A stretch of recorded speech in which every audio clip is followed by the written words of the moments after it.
How much money can I save if I actually look at a budget every month? Good morning, everyone. Welcome to Coffee with Carlson. My apologies. I know I have several loyal watchers, fans.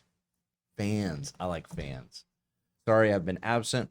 As many of you already know, I did have the coronavirus. Everybody in our house had it. We were out for about 2 weeks, roughly. And then the third week, we were kind of working part-time, and now we're pretty much feeling 100%. If you have it or your family members have it, or if anyone suffered from it, prayers from us. We'll keep you in our thoughts and prayers.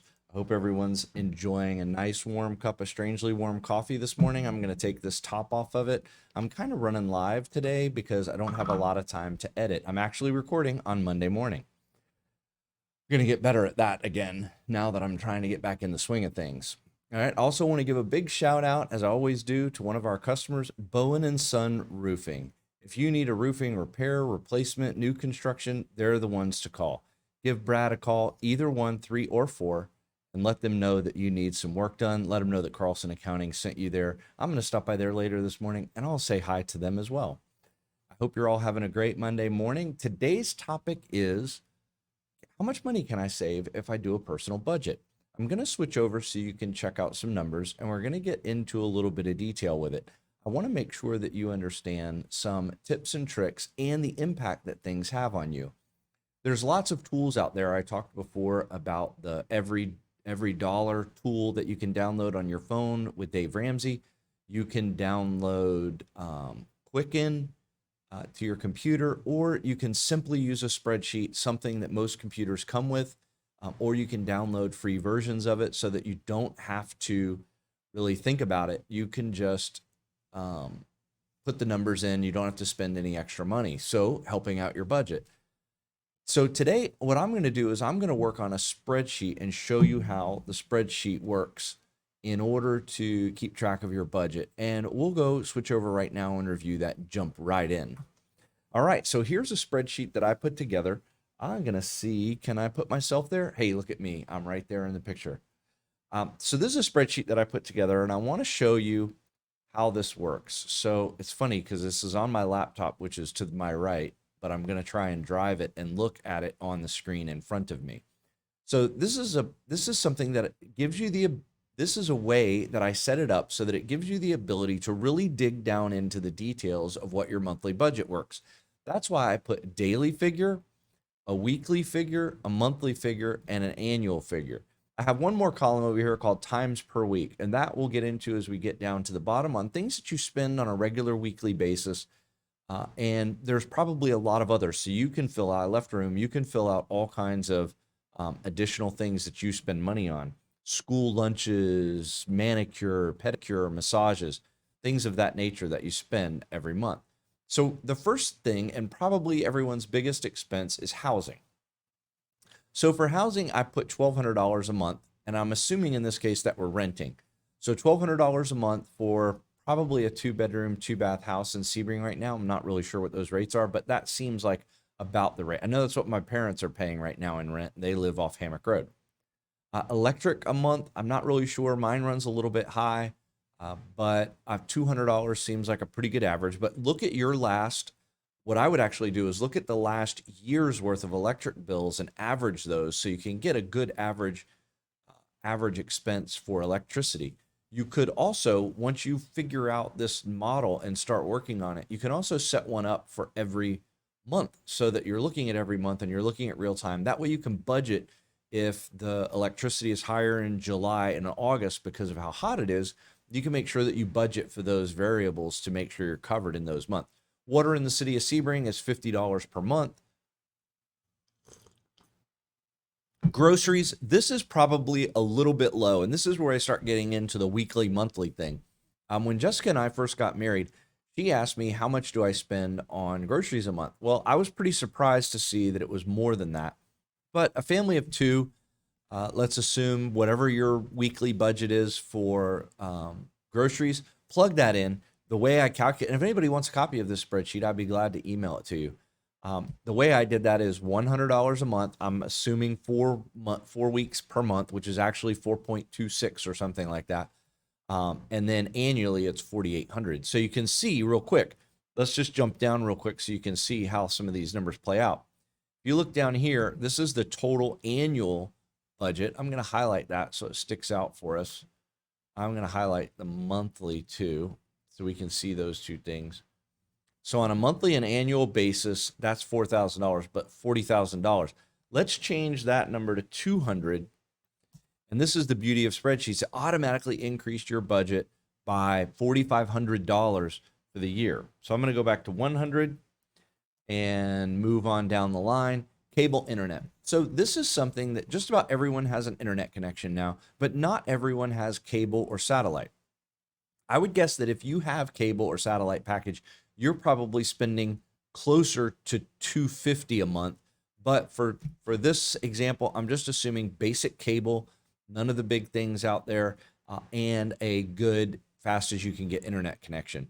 I believe at my house right now, we only have an internet connection, and that's $80 a month. One thing important to note on cable and internet is that if you have streaming services like Netflix or Prime, you need to figure that into your budget too. So if we just put that's per month, say that's for 2 streaming services, we'll say that's $25. So you see how that adds $1,200 immediately to your budget. So don't forget that if you use streaming services to add that in. Phone, most people don't have a landline telephone anymore, but just about everyone has a cell phone. $75 seem like a good average if you really work it. And car payment, Dave Ramsey says the average car payment is $450. I put $500 in. Seems like a relatively decent picture. Depending on the insurance, that's car insurance you have. Depending on the coverage that you have, that could be more or less. Ours runs about that, so that's not too far off. All right, now here's some of the things that can significantly change your budget. And by the way, I'm not trying to tell people not to eat out or go to a coffee shop or do any of those things. I want you to do it. But if your budget's tight, there are a lot of areas where you can start looking at it. For instance, the cable and internet, I'm going to go back up to, well, let's go through all of the examples real quick. Coffee.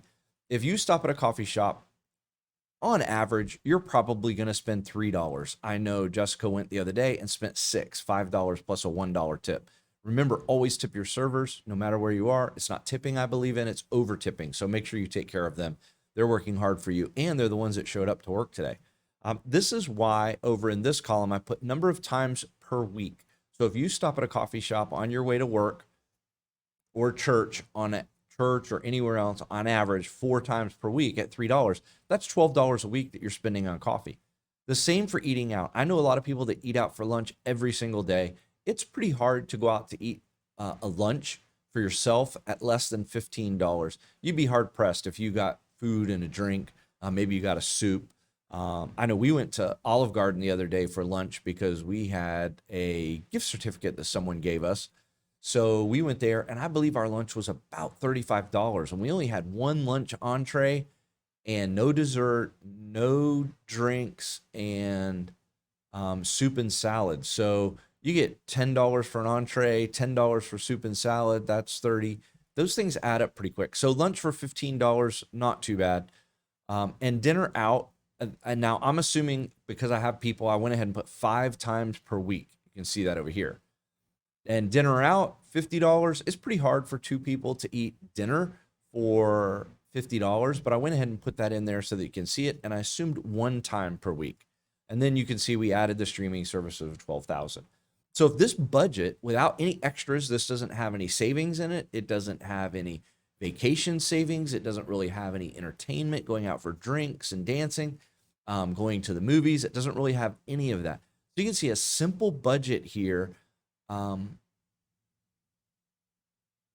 simple budget with these items in it, how quickly those things can add up. So let's just change something here and see the variables and look at the $41,376 at the bottom. Let's assume that you decide not to buy a new car. Once your car is paid off, you drive it. I know that Jessica's car has been paid off for 4 or 5 years. We just bought my truck a couple years ago, so that might be a couple years. But prior to that, I hadn't had a car payment in about 10 years. I was driving a 22-year-old Toyota, and that's a big savings. So let's watch 41,376. If I put zero there for car payment, look at that. I just gained $6,000 a month. $6,000 a month just by cutting out a car payment. So think about those numbers and see where you can tweak some of these and the impacts that they have. So I'm going to go ahead and leave these out. I'm going to say zero car payment. I'm going to say I got rid of the cable service or satellite service, so I'm only paying internet. Mine right now runs $80 a month. So what was our previous figure? It was 41,376. That was our beginning budget equals this. Whoops. Let me fix that formula. This minus this. So far we've saved $7,000 a year just by cutting those two things out. Now, a lot of people say, well, I can't do without a car. The car payment is something I have to have. So I'm going to go ahead and put that back in just for this example. Let's just go ahead, or you're going to have repairs. So you're going to have to, although we rarely have repairs on our vehicles, but you're going to have to do things like oil changes. Oil changes on her car are almost impossible. So it's not something I even try, but might be something you want to do. All right, let's change some more stuff. All right, coffee. So coffee, if I do that, if I change that to 1 time per week, I change lunch 1 time per week, and I'll still leave out, it's still $4,500. That's almost $400 per month. By changing 3 things, we changed coffee, lunch, and cable and internet. So if we go back to this example and cut out the car payment, look at the savings that I had, $10,000 per year. If you're making $15,000 a year and you're a family of 2, that's $60,000. Just think of how much extra money that put in your pocket that you can put into savings. So this example might not fit you exactly, but it does show you some tools and tips and tricks to get in there and really figure out what you're actually spending on things. And I would look at your bank statement, your credit card statement, however you pay for things, and really delve into it and get the real numbers. I personally use the QuickBooks Online tool for my personal account, and you're able to scan receipts from things you buy. It automatically loads them in, and then you can categorize them.